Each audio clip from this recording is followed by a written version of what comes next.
Universe को लेकर हर दिन नए खोज और रिसर्च होते रहते हैं, इसलिए लगभग हर एक पल हमारी यूनिवर्स को लेकर जो सोच है वह हमेशा बदलता रहता है।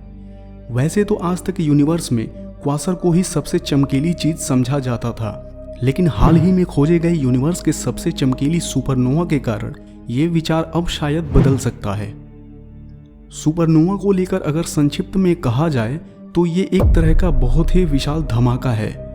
मूल रूप से ऐसे धमाके हमारे अंतरिक्ष में अक्सर होते रहते हैं, इसलिए इनके बारे में पता लगाना उतना मुश्किल नहीं होता है। ये धमाके अपने लाइफ के अंतिम स्टेज में आ चुके तारों के अंदर होता है, इसलिए देखने में ये काफ़ी चमकीला दिखाई देता है और ऐसे धमाकों से चारों तरफ एक बहुत ही बड़ी मात्रा में एनर्जी भी निकलती है। तो आज के इस वीडियो में हम जिस सुपरनोवा के बारे में बात करने वाले हैं वो SN2016 APS है, जो कि आकार में बहुत विशाल और शक्तिशाली है। ये सुपरनोवा पृथ्वी से लगभग 3.6 अरब प्रकाश वर्ष की दूरी पर मौजूद है। जब इस सुपरनोवा को सबसे पहले देखा गया तो पता चला कि ये सुपरनोवा अब तक के देखे गए बाकी सुपरनोवा के धमाकों से कई गुना ज्यादा चमकीला और बड़ा है। इसके बारे में सबसे खास और अलग बात यह है कि ये बाकी सुपरनोवाओं से कई गुना ज्यादा लाइट को रेडिएट करता है, जिसकी वजह से ये बाकी और सुपरनोवा से लगभग 5 गुना ज्यादा चमकदार हो जाता है। यहां तक कि वैज्ञानिकों का यह भी मानना है कि इससे पहले किसी भी अन्य सुपरनोवा से इतनी ज्यादा मात्रा में प्रकाश का विकिरण उन्होंने कभी नहीं देखा था। तो ऐसे में आसानी से हम इसके ब्राइटनेस का अंदाजा लगा सकते हैं। वैसे इस सुपरनोवा से जुड़ी और एक खास बात यह भी है कि शायद यह एक पल्सेशनल पेयर इंस्टेबिलिटी प्रकार का सुपरनोवा है। इस प्रकार के सुपरनोवा का अंतरिक्ष में मिलना बहुत ही ज्यादा दुर्लभ होता है। कुछ वैज्ञानिकों का तो यह भी मानना है कि ऐसे सुपरनोवा सिर्फ और सिर्फ ख्यालों में ही हो सकते हैं। ये सुपरनोवा दो बड़े बड़े सितारों के अंदर टक्कर के कारण होता है। इस टक्कर के चलते दोनों ही सितारे एक दूसरे के अंदर मर्ज होने के साथ ही साथ अंतरिक्ष में बहुत ही भारी मात्रा में एनर्जी का भी संचार करते हैं।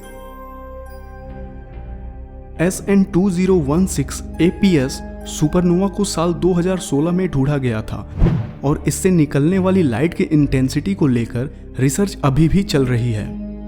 इसको ढूंढने में नासा की हबल स्पेस टेलीस्कोप की भी मदद ली गई थी। इस सुपरनोवा को बनाने वाले सितारे जब अपने अंतिम अवस्था में आए तो वो अपने चारों तरफ एक विशेष प्रकार के गैस का कवर बना लिए और जैसे ही धमाका हुआ सितारों के चारों तरफ मौजूद गैस का कवर धमाके से प्रभावित होकर लाइट को प्रोड्यूस करने लगा और ऐसा करने की वजह से ही ये सुपरनोवा इतना ज़्यादा चमकदार हो गया, जिसकी वजह से ही वैज्ञानिकों को इसे ढूंढने में और ज़्यादा आसानी हुई थी। वैसे तो इस सुपरनोवा को 4 साल पहले ही ढूंढ लिया गया था, मगर अभी भी इसके बनावट को लेकर कई सारे मतभेद हैं।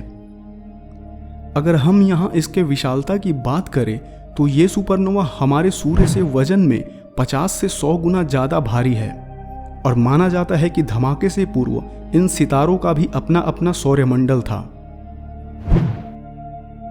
अंतरिक्ष में कई तरह के सितारे मौजूद हैं और उन सभी सितारों के सौरमंडल भी मौजूद हैं। तो आप अंदाजा लगाएं कि अगर एक सुपरनोवा जो इतना ज़्यादा चमकदार है वह अपने सौरमंडलों के ऊपर कैसा प्रभाव डालता होगा।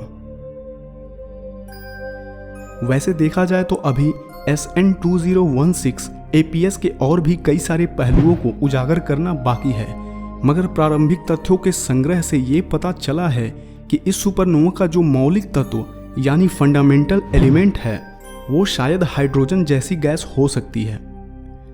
धमाके से पहले शायद 60 सोलर मासेस के दो अलग अलग सितारे एक दूसरे के करीब आए होंगे। ऐसे में पास पास आने की वजह से इन दोनों ही सितारों के अंदर मौजूद हाइड्रोजन गैस की मात्रा काफ़ी ज़्यादा असंतुलित हो गया होगा और फिर एक विशाल धमाके को उत्पन्न किया होगा। वैसे अंतरिक्ष में अगर कोई दो सितारे बहुत ही करीब आते हैं तो उन दोनों ही सितारों के बीच मौजूद स्थान धीरे धीरे विस्फोट के लिए काफ़ी सक्रिय हो जाता है और गैसों का आपस में मिलना विस्फोट के लिए फ्यूल का काम करता है।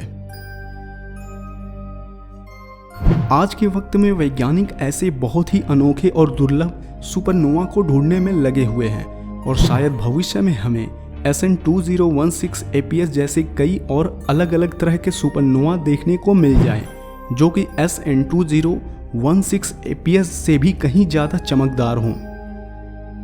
यूनिवर्स एक अनंत ज्ञान का भंडार है और इसके अंदर ऐसे ही कई अनंत दुर्लभ चीज़ें छुपी हुई हैं, जो कि समय के साथ साथ इंसानी नज़र में धीरे धीरे आ रही हैं और भविष्य में आती रहेंगी। तो इसके बारे में आपका क्या ख्याल है?